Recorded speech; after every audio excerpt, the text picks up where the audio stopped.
클릭해 주셔서 감사합니다. 오늘 하루도 행복하시고 복된 일들만 가득하시기를 기원드립니다. 구독과 좋아요, 알림 설정을 꾹 눌러주세요. 장미아담 이야기 시작하겠습니다.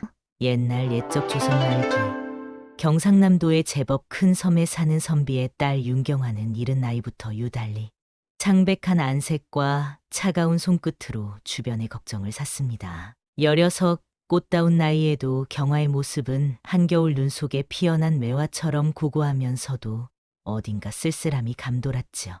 밤이면 등골이 오싹해지는 한기가 들고 낮에는 얼굴이 붉게 물들어 뺨에 복사꽃이 피어난 듯했으니 걱정된 부모는 경화를 데리고 인근 구울의 명의를 찾아갔습니다. 아가씨의 몸에 음기가 지나치게 많구려.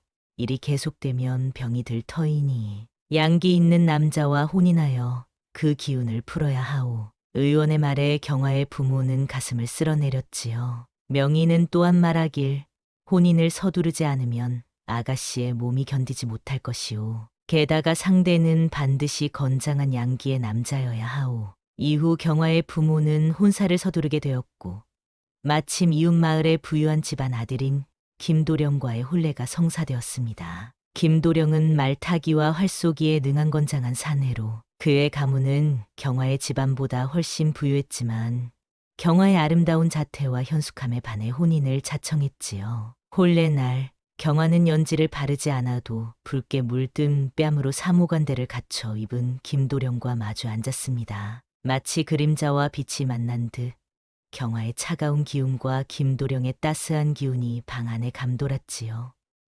이제 그대는 내 아내여. 그대의 모든 것을 내가 품어주리다.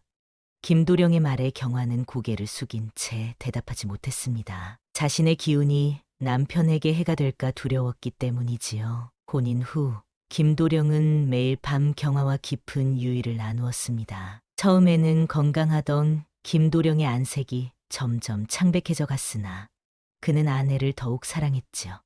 내 아내의 차가운 기운이 내 몸을 감싸도 좋소.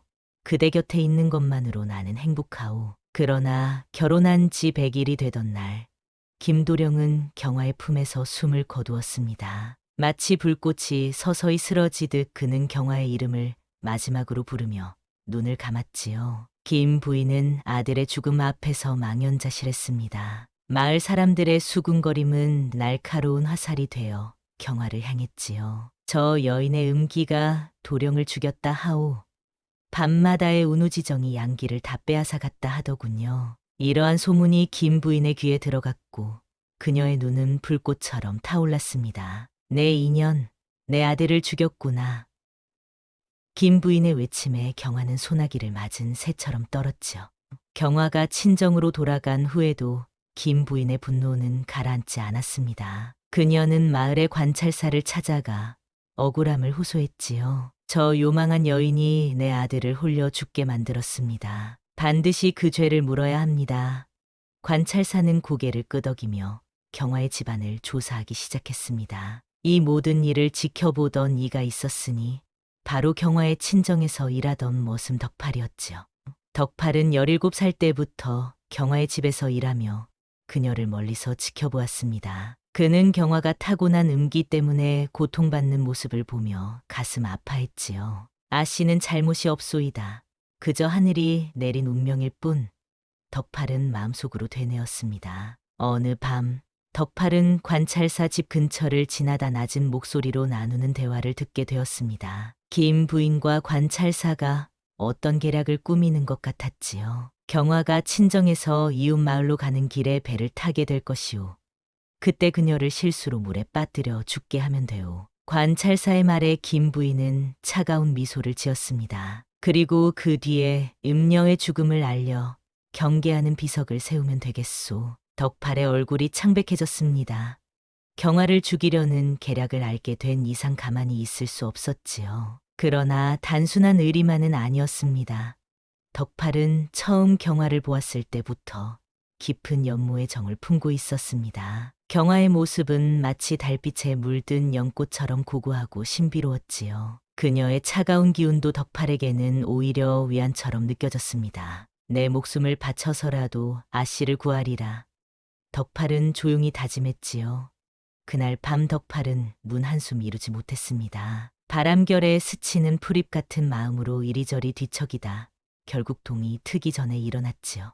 그는 경화가 이튿날 배를 타고 가야 하는 길목을 미리 살폈습니다. 작은 포구에서 출발하여 강을 건너는 뱃길. 그 중간에 물살이 샌 곳이 있었지요. 그곳이구나. 덕팔은 직감적으로 알았습니다. 관찰사와 김 부인의 계략이 실행될 곳이 바로 그 급류였지요. 덕팔은 서둘러 자신이 모아둔 얼마 안 되는 돈으로 작은 나룻배를 구했습니다. 그리고 낡은 배 한 척을 더 빌려 강의 상류에 숨겨두었지요. 만일의 사태에 대비해야지. 그의 눈빛에는 단단한 결의가 서려 있었습니다. 그날 저녁 경화의 방 앞에서 덕팔은 조심스레 낮은 목소리로 불렀지요. 아씨, 소인 덕팔이옵니다. 방문이 살며시 열리고 달빛처럼 창백한 경화의 얼굴이 나타났습니다. 덕팔아, 이 늦은 시각에 무슨 일이냐? 그녀의 목소리는 바람에 스치는 대나무 소리처럼 조용했지요. 덕팔은 무릎을 꿇고 낮은 목소리로 말했습니다. 아씨, 내일 배를 타지 마십시오. 위험합니다. 경화의 눈동자가 밤하늘의 별처럼 흔들렸지요. 무슨 뜻이냐? 덕팔은 관찰사와 김 부인이 꾸민 계략을 모두 털어놓았습니다. 경화의 얼굴이 한겨울 눈처럼 더욱 창백해졌지요. 그들이 나를 그토록 증오하는구나. 경화의 목소리에 슬픔이 깃들었습니다. 내 몸에 타고난 음기 때문에 남편을 잃게 한 것은 사실이지만 일부러 그리한 것이 아닌데도 그들은 나를 요망한 여인으로 몰아 죽이려 하는구나. 아씨, 걱정 마십시오. 제가 아씨를 지키겠습니다. 덕팔의 눈빛에 불꽃이 피어올랐지요.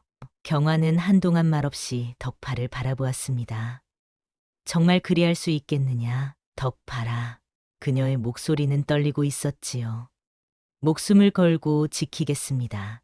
제 생애를 다 바쳐서라도. 덕팔의 대답에 경화의 눈가에 이슬이 맺혔습니다. 이튿날 아침, 경화는 친정 부모의 심부름으로 이웃마을로 가기 위해 배에 올랐습니다. 아침 안개가 강물 위에 자욱하게 깔려 있었지요. 배를 젓는 뱃사공의 얼굴은 처음 보는 사람이었습니다. 그의 눈빛이 차갑게 경화를 훑은 것을 느끼며 경화는 불안하게 입술을 깨물었지요. 덕팔이 말한 것이 정말일까? 강의 중간쯤에 이르자 안개가 짙어졌습니다. 주변은 온통 흰 장막에 가려진 듯했지요. 그때 뱃사공이 경화에게 다가와 말했습니다.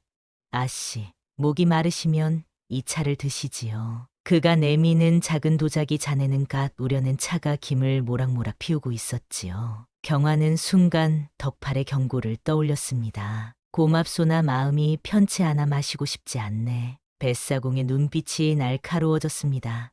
아씨, 이 배는 이제 급류로 들어갑니다. 몸을 진정시키기 위해 드시는 것이 좋을 텐데요. 그의 목소리에 담긴 위협을 느끼며 경화는 천천히 일어났지요. 아니요, 마시지 않겠소. 순간 뱃사공의 손이 거칠게 경화의 팔을 잡았습니다. 아씨, 마셔야 합니다. 경화는 본능적으로 뱃사공의 손을 뿌리치며 소리쳤습니다. 이 사람아, 무엇을 하는 것이오? 그 순간 뱃사공의 표정이 일그러졌지요. 김 부인의 명령이니 아씨는 음녀의 이름을 쓰고 죽어야 합니다. 말과 함께 그는 경화를 배 난간 쪽으로 밀기 시작했습니다. 경화의 비명이 안개 속에 울려 퍼졌지요. 뱃사공의 힘에 밀려 그녀의 몸이 배 난간을 넘어가려는 순간 안개 속에서 또 다른 배 한 척이 빠르게 다가왔습니다. 아씨, 덕팔의 외침이 들렸지요. 그는 자신의 배를 경화가 탄 배에 바짝 붙인 뒤 훌쩍 뛰어올라 뱃사공을 강하게 밀쳤습니다. 이놈, 감히. 뱃사공이 비틀거리며 덕팔을 향해 달려들었지요. 두 사람 사이에 격렬한 몸싸움이 벌어졌습니다. 덕팔은 평소 일하며 다져진 단단한 체력으로 뱃사공을 압도했지요. 하지만 뱃사공은 품속에서 날카로운 칼을 꺼내 들었습니다. 죽어라, 이 천한 놈. 칼날이 번쩍이며 덕팔의 팔을 스쳤지요. 피를 흘리면서도 덕팔은 뱃사공의 칼을 잡아채며 격렬하게 싸웠습니다. 배가 급류에 휩쓸려 요동치기 시작했죠. 갑판 위에 세 사람은 균형을 잡기 어려웠습니다. 그 순간 뱃사공이 미끄러지며 난간에 부딪혔고 그대로 물속으로 떨어져 버렸지요. 살려주시오. 그의 비명이 물살에 묻혀갔습니다. 아씨, 괜찮으십니까? 덕팔은 떨리는 경화를 부축했지요. 경화의 눈에서는 눈물이 흘러내렸습니다. 덕팔아, 내가 아니었다면. 내가 지금 그녀의 말을 끊으며 덕팔은 고개를 저었지요. 이제 괜찮습니다. 하지만 이대로 돌아갈 수는 없습니다. 덕팔은 경화를 데리고 미리 준비해둔 작은 배로 갈아탔습니다. 저들이 계략을 실패했음을 알면 다시 아씨를 해치려 들 것입니다. 잠시 몸을 숨겨야 합니다. 안개 속으로 작은 배가 미끄러지듯 사라졌지요. 강을 따라 하류로, 점점 더 넓은 강으로, 그리고 마침내 바다로 향했습니다. 그러나 하늘의 뜻인지 바다로 나아가던 중 갑자기 먹구름이 하늘을 뒤덮고 거센 파도가 일기 시작했습니다. 폭풍이 오고 있습니다. 아씨, 단단히 붙드십시오. 덕팔의 말이 채 끝나기도 전에 천둥 소리와 함께 비가 쏟아지기 시작했지요. 파도는 점점 더 높아졌고 작은 배는 나무십처럼 흔들렸습니다. 덕팔아, 우리 이대로 죽는 것이냐. 경화의 창백한 얼굴이 빗물에 젖었지요. 덕팔은 그녀의 손을 꼭 잡았습니다. 아씨, 제가 지키겠습니다. 반드시. 그러나 자연의 힘 앞에 두 사람은 너무도 작았지요. 거대한 파도가 배를 집어삼키려 달려들었습니다. 아씨. 덕팔은 경화를 꽉 안은 채 배가 뒤집히는 것을 느꼈지요. 두 사람의 몸이 차가운 바닷물 속으로 빨려 들어갔습니다. 온몸이 얼어붙는 듯한 차가움 속에서도 덕팔은 경화를 놓지 않았지요. 살아남아야 한다.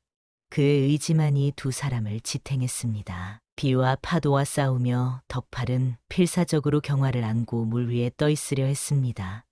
그러다 멀리서 어렴풋이 보이는 어두운 형체, 그것은 작은 섬이었지요. 아씨, 저기 섬이 보입니다. 조금만 더 버티십시오. 덕팔은 마지막 힘을 다해 그 섬을 향해 헤엄쳤습니다. 비와 파도와 어둠이 뒤섞인 그 밤, 덕팔은 경화를 안고 마지막 힘을 다해 섬의 해안에 도착했습니다. 바닷물을 한껏 들이켜 숨이 턱에 차오르는 상태에서도 그는 경화를 모래사장 위로 끌어올렸지요. 파도가 그들의 발끝을 계속 덮쳤지만 적어도 이제 땅을 딛고 있다는 안도감이 있었습니다. 아씨, 정신 차리십시오. 덕팔의 목소리는 바람 속에 묻혀 희미했지요. 경화의 눈꺼풀이 가늘게 떨렸습니다. 달빛처럼 창백한 얼굴에 물방울이 맺혀 있었지요. 덕팔아, 그녀의 입술이 석류알처럼 파르르 떨렸습니다. 우린 어디에 있는 것이냐? 덕팔은 주변을 둘러보았지요. 어둠 속에서도 그들이 있는 곳이 낯선 무인도라는 것을 직감했습니다. 안전한 곳입니다, 아씨. 이제 아무도 아씨를 해치지 못할 것입니다. 바닷가에 그대로 머무를 수는 없었습니다. 덕팔은 경화를 조심스레 업고 숲을 향해 걸었지요. 폭풍우는 여전히 거세게 섬을 뒤흔들고 있었습니다. 나뭇가지 사이로 비가 쏟아졌지만 적어도 바닷바람은 조금 덜했지요. 덕팔은 큰 나무 아래 움푹 들어간 곳을 발견했습니다. 이곳에서 밤을 보내야겠습니다. 아씨. 경화의 몸은 얼음장처럼 차가웠습니다. 평소에도 차가운 기운이 있었지만 이제는 바닷물에 젖어 더욱 위험한 상태였지요.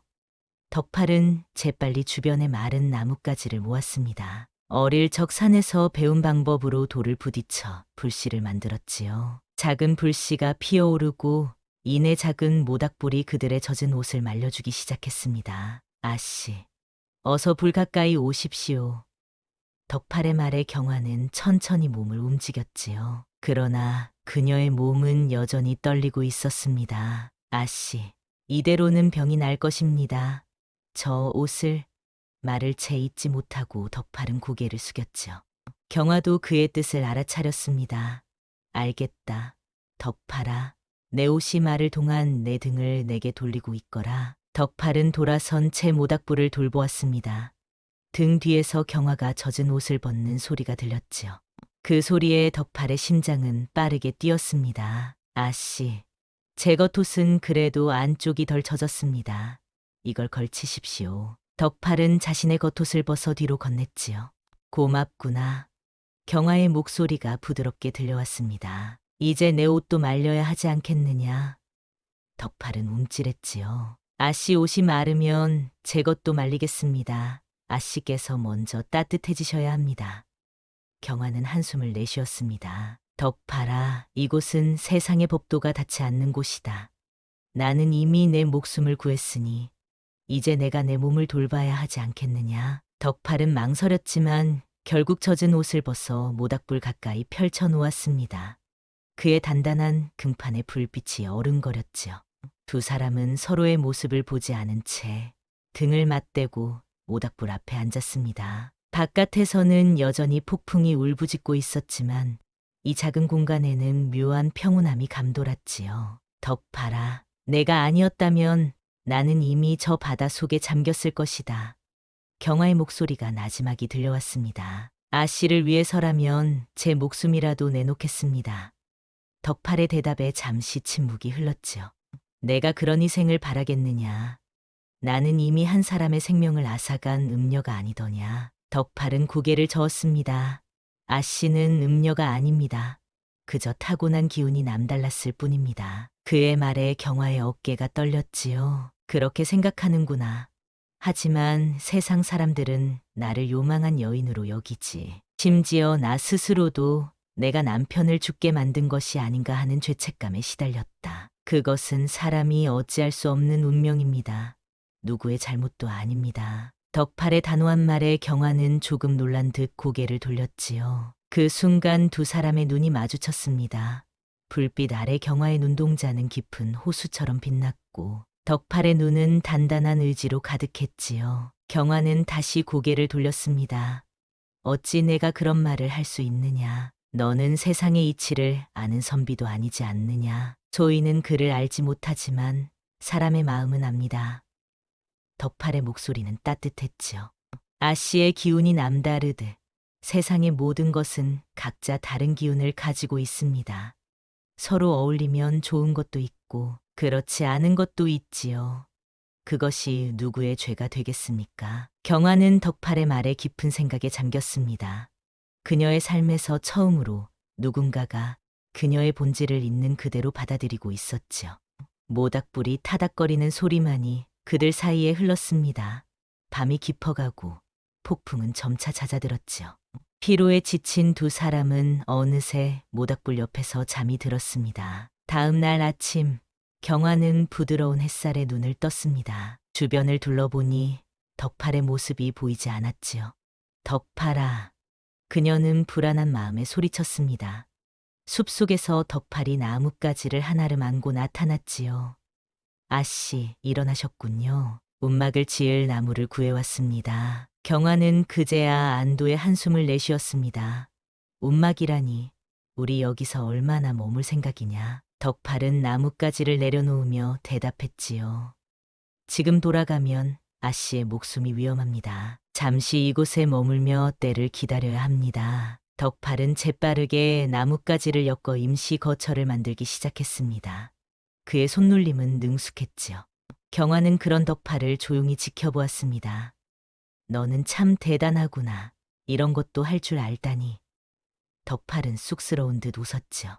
어릴 적부터 여러 일을 하며 살았습니다. 해가 중천에 뜰 무렵 작은 움막이 완성되었습니다. 아씨, 이제 비바람을 피할 수 있습니다. 덕팔은 뿌듯한 얼굴로 말했지요. 경아는 움막을 살펴보았습니다. 참으로 훌륭하구나. 그런데 너는 어디서 지낼 것이냐? 덕팔은 고개를 끄덕였습니다. 해변가 쪽에 동굴을 발견했습니다.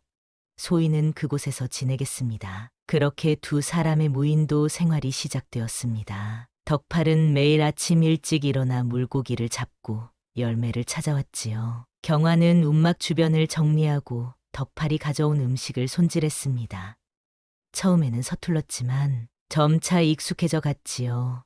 두 사람 사이에는 여전히 주인과 머슴의 관계가 남아 있었지만 그 경계는 조금씩 흐려지고 있었습니다. 날이 흐르고 계절이 바뀌어 갔습니다. 무인도에서의 생활은 처음에는 어색하고 힘들었지만 경화와 덕팔은 점차 그곳의 리듬에 적응해 갔지요. 경화의 섬세한 손길은 움막을 아늑한 보금자리로 만들었습니다. 자연에서 찾은 꽃과 풀로 바닥을 장식하고 나뭇가지로 간단한 가구를 만들었지요. 덕팔은 매일같이 새로운 식량을 구해왔습니다. 그의 손에는 물고기가, 품에는 열매와 뿌리식물이 가득했지요. 어느 날 경화는 덕팔이 지내는 해변가의 동굴을 찾아갔습니다. 덕팔이 없는 틈을 타 그가 어떻게 지내는지 궁금했죠. 동굴은 생각보다 훨씬 열악했습니다. 바닥은 차갑고 습했으며 비가 오면 물이 스며들어 축축했지요. 마른 풀면 묶음이 잠자리의 전부였습니다. 이런 곳에서 지내고 있었구나. 경화의 가슴이 아릿하게 조여왔습니다. 저녁 덕팔이 잡아온 물고기를 구워 먹으며 경화는 말했습니다. 덕팔아, 내 동굴에 다녀왔다. 덕팔은 놀란 눈으로 경화를 바라보았지요. 아씨, 거긴 위험할 수 있습니다. 가파른 길이라 미끄러질 수도 있고요. 경화는 고개를 저었습니다. 그곳은 사람이 지낼 곳이 못 된다. 너무 습하고 추운 곳이지. 덕팔은 약간 당황한 기색으로 말했습니다. 소희는 괜찮습니다.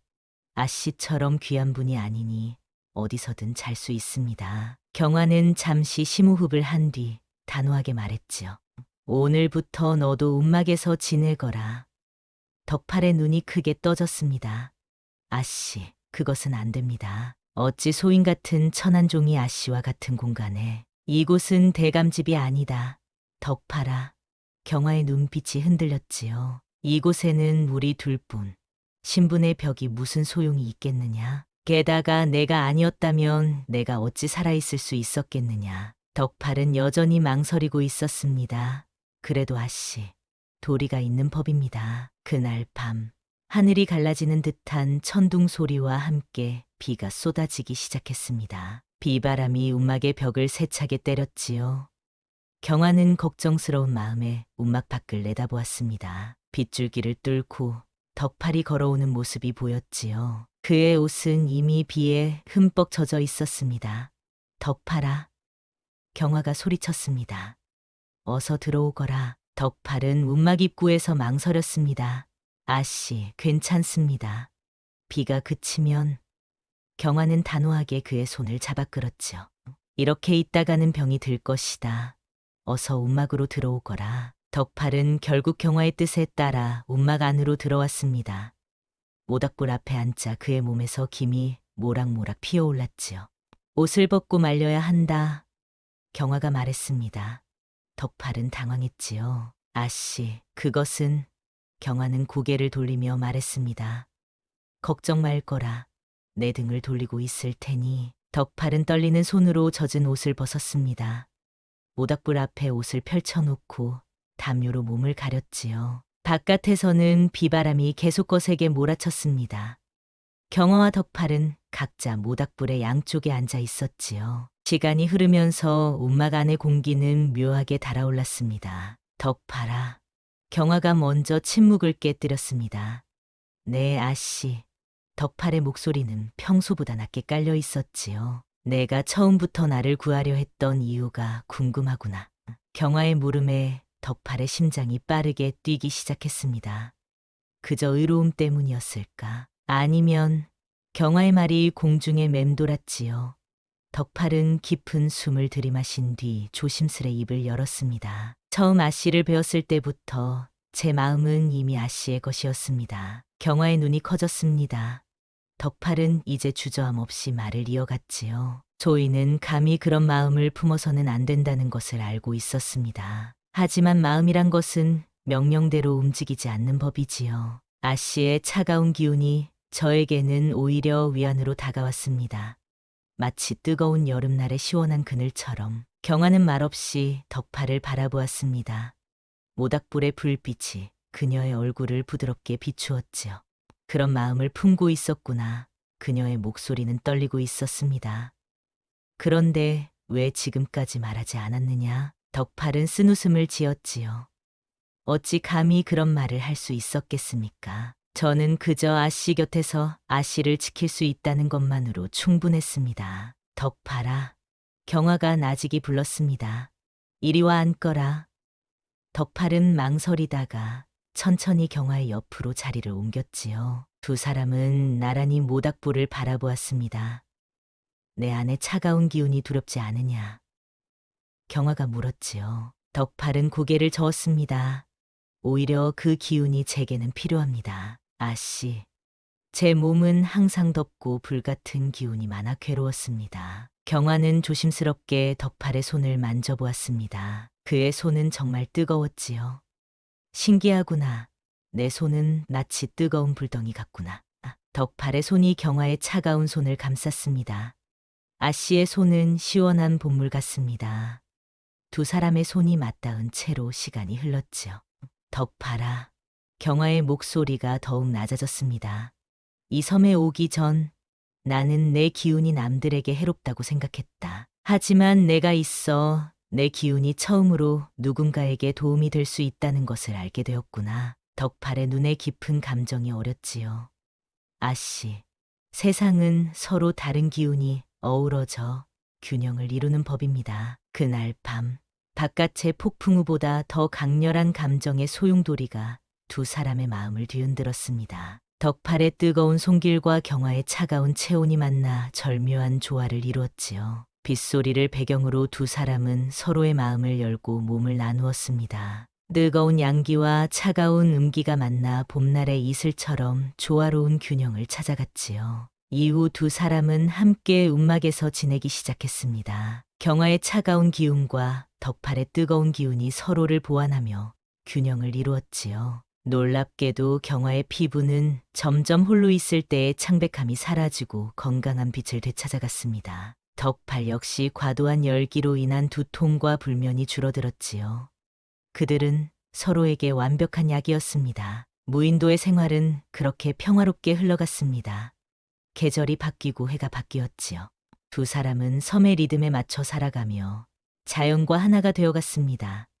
덕팔은 더욱 능숙하게 사냥과 낚시를 하게 되었고, 경화는 섬에서 자라는 약초와 열매를 연구해 다양한 치료법을 개발했지요. 그들이 함께한 시간은 서로의 상처를 치유하고 새로운 삶을 만들어가는 소중한 기회였습니다. 가을의 끝자락, 붉게 물든 나무숲들이 바람에 흩날릴 무렵, 덕팔은 무인도 생활이 이제 1년을 넘어섰음을 깨달았습니다. 그들이 쌓아올린 보금자리는 이제 더 이상 임시 거처가 아닌 안락한 집이 되어 있었지요.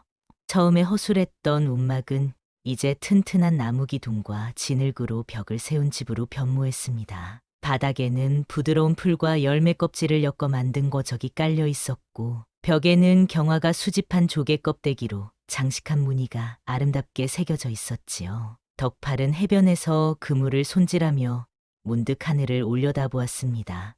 구름의 색과 바람의 방향이 달라지고 있었지요. 겨울이 오려나 보다. 그는 중얼거렸습니다. 지난해 겨울은 운 좋게도 따뜻했지만 올해는 더 추울 것 같다는 예감이 들었지요. 덕팔은 그물을 들고 집으로 향했습니다. 집에 돌아오니 경화가 모아온 열매를 말리고 있었습니다. 그녀의 손길은 이제 자연을 다루는데 완전히 익숙해져 있었지요. 덕팔아, 돌아왔구나. 경화는 미소 지으며 맞이했습니다. 그녀의 얼굴은 더 이상 창백하지 않았고 적당한 혈색이 돌았지요. 덕팔과의 밤마다의 교감으로 그녀의 음기와 그의 양기가 서로 어우러지며 완벽한 균형을 이루고 있었습니다. 아씨, 곧 겨울이 올 것 같습니다. 덕팔이 말했지요. 경화는 고개를 끄덕였습니다. 그렇구나. 나도 느꼈다. 바람이 차가워지고 있지. 덕팔은 걱정스러운 표정으로 말했습니다. 이번 겨울은 더 추울 것 같습니다. 준비를 더 단단히 해야겠습니다. 그날부터 두 사람은 겨울 준비에 박차를 가했습니다. 덕팔은 더 많은 나무를 모으고 물고기를 말렸지요. 경화는 이미 모아둔 열매와 뿌리식물을 저장하고 두꺼운 풀로 옷을 만들기 시작했습니다. 그들이 함께하는 시간은 마치 실과 바늘처럼 서로 맞물려 효율적으로 흘러갔지요. 어느 저녁 모닥불 앞에 앉아 휴식을 취하던 중 경화가 덕팔의 손을 꼭 잡았습니다. 덕팔아, 가끔 궁금한 것이 있다. 덕팔은 고개를 돌려 그녀를 바라보았지요. 무엇입니까, 아씨? 경화는 모닥불을 응시하며 말했습니다. 우리가 이곳에 영원히 살 수 있을까 하는 생각이다. 덕팔은 잠시 침묵했습니다. 그도 종종 그런 생각을 했었지요. 아씨가 이곳에서의 삶이 불편하십니까? 그가 조심스레 물었습니다. 경화는 고개를 저었지요. 그런 것이 아니다. 오히려 이곳에서의 삶이 더없이 평화롭구나. 너와 함께하는 이 시간이 내 삶에서 가장 행복한 시간이다. 하지만, 덕팔이 다시 물었습니다. 경화의 눈에는 복잡한 감정이 어렸지요. 때로는 가족들이 생각나는구나. 부모님은 내가 죽었다고 믿고 얼마나 슬퍼하실까? 또 그들이 아직도 내 음기 때문에 자책하시진 않을까? 그런 생각이 들어 덕팔은 경화의 손을 더욱 꼭 쥐었습니다. 아씨, 언젠가는 돌아가야 할 때가 올 것입니다. 그의 말에 경화의 눈이 커졌지요. 아직은 김 부인과 관찰사의 분노가 가라앉지 않았을 테지만 언젠가는 안전하게 돌아갈 수 있을 것입니다. 경화는 덕팔의 얼굴을 가만히 바라보았습니다. 내가 그곳으로 돌아간다면 다시 천한 머슴으로 살게 될 텐데 그래도 괜찮겠느냐? 덕팔은 쓸쓸한 미소를 지었지요. 그곳에서는 아씨와 저의 관계가 다시 주인과 종으로 돌아가겠지요. 그래도 아씨 곁에 있을 수 있다면 그것으로 충분합니다. 경화의 눈에 눈물이 고였습니다. 나는 그것을 원치 않는다. 덕팔아, 내가 다시 천한 신분으로 돌아가길 바라지 않아. 덕팔은 경화의 뺨에 흐르는 눈물을 조심스레 닦아주었지요. 아씨, 이곳에서 우리가 나눈 시간은 영원히 제 가슴 속에 남을 것입니다. 그것만으로도 충분합니다. 그날 밤 두 사람은 평소보다 더 간절하게 서로를 품었습니다. 마치 내일이 오지 않을 것처럼, 마치 이 밤이 마지막인 것처럼 그들은 뜨겁게 사랑을 나누었지요. 덕팔의 탄탄한 가슴과 경화의 유연한 허리가 조화롭게 오롯이 하나가 되었습니다. 불꽃이 일고 안개가 피어오르는 듯한 그 순간 두 사람은 세상의 모든 굴레를 벗어던지고 그저 한 남자와 한 여자로서 서로를 완전히 받아들였지요. 시간이 흘러 겨울이 찾아왔습니다. 과연 덕팔의 예감대로 이번 겨울은 더욱 혹독했지요. 차가운 북풍이 섬을 휘감고 때로는 눈까지 내렸습니다. 그들의 집은 따뜻했지만 바깥에서 사냥이나 채집을 하기가 점점 더 어려워졌지요. 저장해 둔 식량도 점차 줄어갔습니다. 어느 날 밤, 경화는 덕팔이 잠든 사이 그의 얼굴을 살폈습니다. 한 달 전보다 훨씬 야위어 있었지요. 매일같이 추위와 싸우며 식량을 구하느라 그의 건강이 나빠지고 있었습니다. 경화는 가슴이 아팠지요. 내 탓이로구나. 내가 이곳에 갇혀 고생하는 것이. 그녀는 속삭였습니다. 다음 날 아침, 경화는 일찍 일어나 덕팔에게 말했습니다. 덕팔아, 우리 이곳을 떠나야 할 것 같구나. 덕팔은 놀란 눈으로 그녀를 바라보았지요. 무슨 말씀이십니까, 아씨? 경화는 단호하게 말했습니다. 이대로 계속 여기 있다가는 우리 모두 위험해질 것이다. 특히 내가 날이 갈수록 야위어가고 있잖느냐. 덕팔은 웃으려 했지만 그의 미소는 피곤해 보였습니다. 걱정 마십시오, 아씨. 제 몸은 튼튼합니다. 경화는 고개를 저었지요. 아니다, 덕팔아. 이제는 돌아갈 때가 되었다. 우리가 먼저 김 부인에게 찾아가 진실을 말하리라. 내 음기가 어쩔 수 없이 남편에게 영향을 미쳤다는 것. 그리고 그것은 누구의 잘못도 아니라는 것을. 덕팔은 걱정스러운 눈빛으로 경화를 바라보았습니다. 하지만 아씨, 그들이 아씨를 헤아려 들면 어찌하시겠습니까? 경화의 눈빛은 확고했지요. 나는 더 이상 도망치지 않을 것이다. 내 몸의 기운이 남들과 다르다는 것을 부끄러워하지 않을 것이다. 덕팔아, 내 덕분에 나는 나 자신을 받아들이는 법을 배웠다. 덕팔은 경화의 단호한 결심 앞에 더 이상 말릴 수 없었습니다. 그는 천천히 고개를 끄덕였지요. 그렇다면 제가 준비하겠습니다.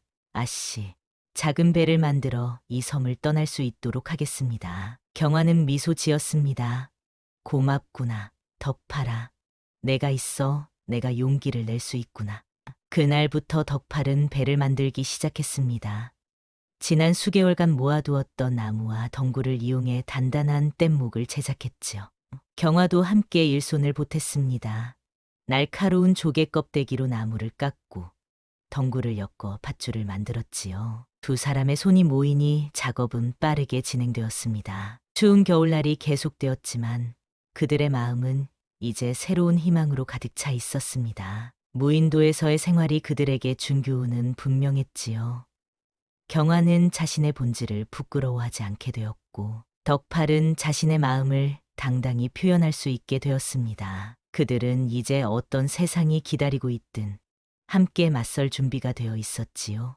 한겨울의 추위가 누그러지고 첫 봄바람이 불기 시작할 무렵 덕팔이 만든 뗏목이 완성되었습니다. 단단한 나무와 덩굴로 묶은 뗏목은 보잘것없어 보였지만 튼튼했지요. 경화와 덕팔은 준비한 물품들을 실었습니다. 출발 전날 밤 두 사람은 모닥불 앞에서 지난 시간을 돌아보았지요. 이 섬에서의 날들이 내 평생 가장 소중한 시간이었소.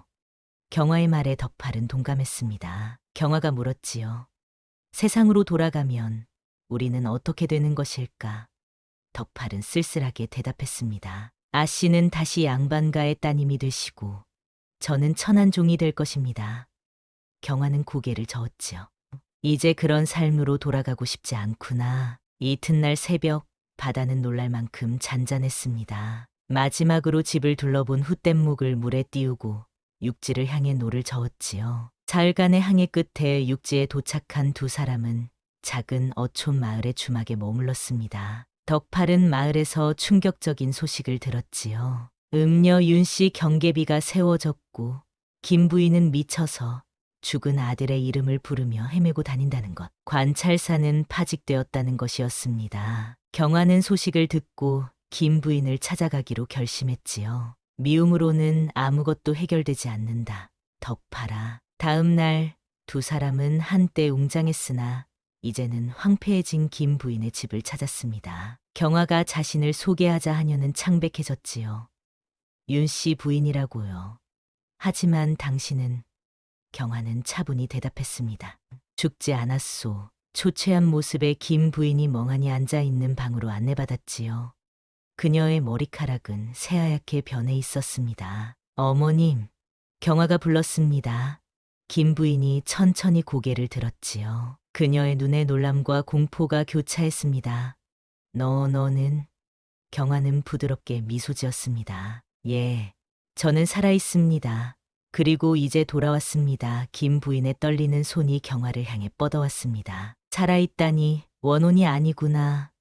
그녀의 목소리는 마른 낙엽 소리처럼 희미했지요. 경화는 무릎을 꿇고 김 부인의 손을 잡았습니다. 어머님, 저는 살아있습니다.